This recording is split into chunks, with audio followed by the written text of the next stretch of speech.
Episode की शुरुआत teacher की मीटिंग से होती है, जहाँ पर एक लड़की कॉन्ग के टॉपिक पर बात कर रहे होते हैं। क्रूज टीचर मीटिंग में कहता है कि हमें स्कूल के लिए क्लियर स्टेटमेंट दे देनी चाहिए ताकि हमारे स्कूल का नाम खराब ना हो। जिस पर जियांग कहता है कि ऐसे तो वो लड़की से फंस जाएगी, हमें स्कूल और स्टूडेंट दोनों को एक साथ देखना चाहिए। जिस पर सुमिन कहती है कि हमें स्कूल की तरफ से स्टेटमेंट तो देनी ही पड़ेगी ताकि कोई आउटसाइडर हमारे बच्चों और स्कूल के ऊपर लीगल एक्शन ना ले सके। लेकिन जियांग उसकी बात काटते हुए कहते हैं कि ऐसे तो बाकी स्टूडेंट को बचाने के चक्कर में एक स्टूडेंट को साइड में कर देंगे, जबकि सबसे ज्यादा मेन टारगेट वही बनी हुई है। क्रूज टीचर के पूछने पर सूकी भी जियांग का ही साथ देती है, तो सुमिन जियांग से उसका प्लान पूछती है कि अब बताओ कि हम क्या करें। लेकिन जियांग कहते हैं कि अभी तो मेरे पास कोई भी प्लान नहीं है, लेकिन मैं जल्दी कोई ना कोई प्लान जरूर बना लूंगा और बच्चे यहाँ से कुछ अच्छा सीख कर जाएं। लाइफ में अगर उन्हें कुछ चुनना पड़े तो वह सही रास्ता ही चुने। वहाँ से जाते हुए जूकी जियांग को कहती है कि तुम इतने ज्यादा इरिस्पांसिबल कैसे हो सकते हो, लेकिन जियांग जूकी को कहता है कि मैं तुम्हारे लिए पूरी तरह से रिस्पॉन्सिबल हूँ। जूकी कहती है मेरे लिए, तो जियांग उसे कहता है कि हाँ मैं तुमसे माफी मांगता हूँ क्योंकि मैं तुम्हारी फर्स्ट किस से चुरा ली थी, और कहता है कि अब मुझे बताओगे तुम मुझे किस तरह से रिस्पॉन्सिबल देखना चाहती हो, मैं तुम्हारी क्लीनिंग और कुकिंग वगैरह में हेल्प करूंगा। तो जूकी से कहते हैं कि तुम ये रिस्पॉन्सिबिलिटी की बात कर रहे हो, और वहाँ से चली जाती है। घर जाकर भी जूकी जियांग के बारे में सोच रही होती है, लेकिन फिर खुद से ही कहती है कि मैं उसके बारे में क्यों सोच रही हूँ। विली और जियांग एक साथ डिनर कर रहे होते हैं। जियांग उसे रात के बारे में क्लियर करने वाला होता है, लेकिन विली उसे बोल पड़ती है। विली उसे कहती है कि अब से मैं तुम पे गिव अप कर चुकी हूँ, मैं तुम्हें लाइक नहीं करती। ये सुनकर जियांग हैरान होता है और कहती है कि अब तुम किसी को ये नहीं कहोगे तुम विली को लाइक नहीं करते, बल्कि ये कहोगे विली तुम्हें लाइक नहीं करती। विली जियांग को कहती है कि तुमने जूकी को अपनी फीलिंग्स के बारे में बता दिया। तो जियांग उसे कहते हैं कि कैसी फीलिंग। तो विली जियांग को सूकी के बारे में सोचने के लिए कहती है। जियांग सूकी के बारे में सोचने लगता है, सोचते सोचते उसके मुंह पे बहुत ही बड़ी सी स्माइल आ जाती है।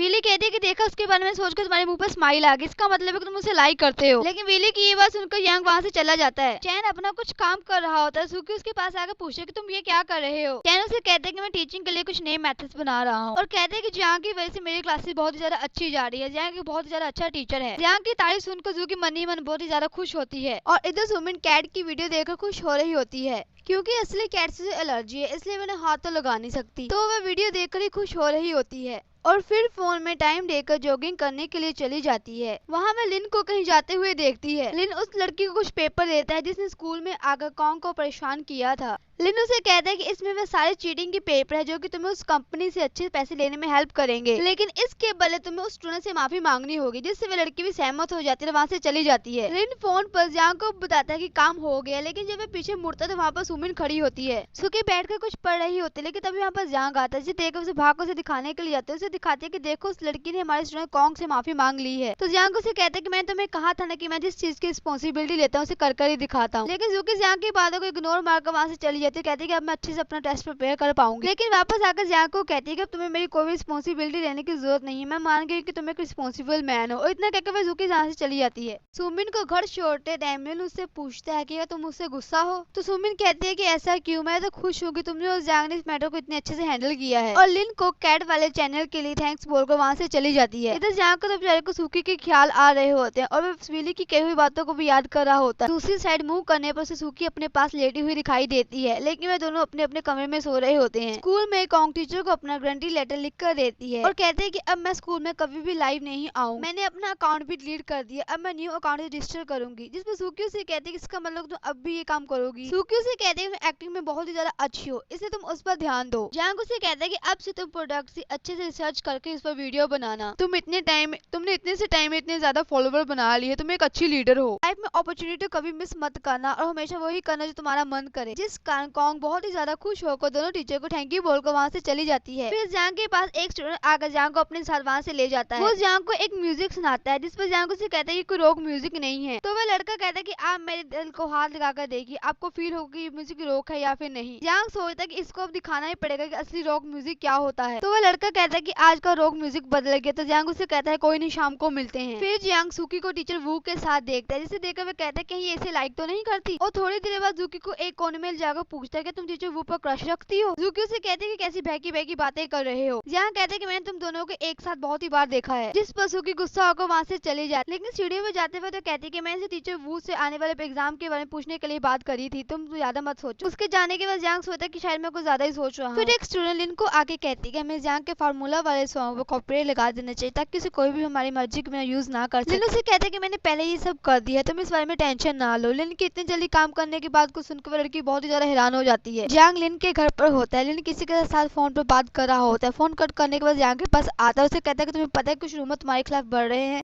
तो लिन उसे कहता है कि कुछ बच्चे तुम्हारे फार्मूला वाले सॉन्ग को लेकर र्यूमर्स फैला रहे हैं। तो जियांग उसे कहता है कि इस बारे में मुझे पता है, मुझे ये भी पता है कि मिस्टर क्या कर सकते हैं क्या नहीं। और फिर जियांग उसे कहता है कि मैं सुकी को लाइक करता हूँ। तो लिन कहता है कि मुझे लगता है कि मैंने कुछ शायद गलत सुन लिया। सुकी को लाइक करने वाली बात सुमिन भी सुन लेती है। चैन दरवाजा खोलता है तो वहाँ पर वीली होती है, जो कि चैन को देखती है टिश्यू पकड़ा देती है, क्योंकि उसे पता है कि चैन की नाक से उसे देख के खून निकलने लगता है। वीली सुकी के रूम के बाहर जाती है। सुकी से देख के कहती है कि तुम्हारा तो आज शूट था, तुम तो थक गई होगी, तुम यहाँ क्या कर रही हो, तुम्हें तो घर पे रेस्ट करनी चाहिए थी। वीली से कहती है कि तुमसे मिलने के लिए मैं कभी भी थकी हुई नहीं हूँ, और उसके कमरे के अंदर चली जाती है। वीली उसे कहती है कि जियांग ने तुम्हें कन्फेस कर दिया। तो सुकी कहती है किस बारे में। तो वीली कहती है कि ये कि वो तुम्हें लाइक करता है, और कहते हैं कि उसने आज तक किसी को भी डेट नहीं किया, तो फिर वो कैसे तुम्हें आकर बताएगा। तो सुकी बहुत ही ज्यादा हैरान होती है कि इतना बड़ा स्टार होकर उसने आज तक अभी किसी को डेट नहीं किया। तो वीडियो से कहती है ओहो, मैंने तुम्हें जियांग का एक सीक्रेट बता दिया, और कहती है कि मुझे पता है कि तुम दोनों एक दूसरे को लाइक करते, लेकिन एक दूसरे को बता नहीं रहे। और फिर सुकी को कहती है कि तुम्हें जियांग से क्लियर कर देना चाहिए कि तुम उसे लाइक करती हो या फिर नहीं, लेकिन तुम्हें जियांग को बताने से पहले फर्स्ट आंसर मुझे देना पड़ेगा। तीनों ही टीचर रूम में बैठे होते हैं, जुकी अपने काम में लगी होती है, लेकिन जियांग जुकी का ध्यान अपनी तरफ कर रहा होता है। तभी वहाँ पर मिस्टर वू आकर जुकी को अपने साथ लेकर चले जाते हैं। जुकी भी उनके साथ ही चली जाती है। इसमें जियांग चैन को कहते हैं कि देखा तुमने कैसे 1 मिनट में उसके साथ चली गई। और फिर जियांग उन दोनों का पीछा करने लगता है, जहाँ पर जियांग बहुत ही ज्यादा जेलस हो रहा होता है। लेकिन सुकी और मिस्टर वू तो वहाँ से कार में बैठकर निकल गए होते हैं। तभी जियांग के पास वो म्यूजिक वाला लड़का आता है, जिसे लेकर जियांग अजीब सी जगह पे चला जाता है। और फिर एक शॉप के बाहर रुकर जियांग उसे कहता है कि हम इसमें जाएंगे। तो वो बच्चा कहता है कि आप श्योर है कि हम इसी जगह पे जाएंगे। जियांग उस लड़के को अंदर लेके जाता है, जहाँ पे बहुत ही ज्यादा शोर होता है। वहाँ पर सभी लोग डांसिंग और सिंगिंग कर रहे होते हैं। सुकी और मिस्टर वू भी उसी गली में होते हैं। वो बच्चा वहाँ पर बहुत ही ज्यादा एंजॉय कर रहा होता है। जियांग अपने फोन पर लगा होता है। जियांग को कुछ आवाज सुनाई देती है, तो वो देखता है कि उस लड़के के ऊपर कुछ गिरने वाला है। उस लड़के को तो बचा लेता है, लेकिन उसके हाथ पर चोट लग जाती है। जियांग और वो बच्चा वहाँ से निकलते ही है कि जुकी उन्हें वहाँ पर देख लेती है। जुकी जियांग पर आकर बहुत ही ज्यादा गुस्सा होती है। उसे कहते हैं कि कुछ जगह है बच्चों को जहाँ लेके आने की, तुम इसे यहाँ पे कैसे लेकर आ सकते हो, ये एक बार है। जियांग उसे कहते हैं कि मैं तो इसे यहाँ पर सिर्फ म्यूजिक शो दिखाने के लिए लेकर आया था। वो दोनों लड़ने लगते हैं। मिस्टर वू दोनों को कुछ कहने लगता है, जियांग उसे चुप करवा देता है। सुकी उस बच्चे को घर जाने के लिए कहती है, खुद भी वहाँ से निकल जाती है। जियांग बेचारा वहाँ पर अकेला रह जाता है, समझ नहीं आता वो किस दिशा में जाए। फिर वह उनके पीछे ही चला जाता है। और इसी के साथ हमारा ये पार्ट यहीं पे खत्म होता है। और मिलते हैं नेक्स्ट पार्ट में।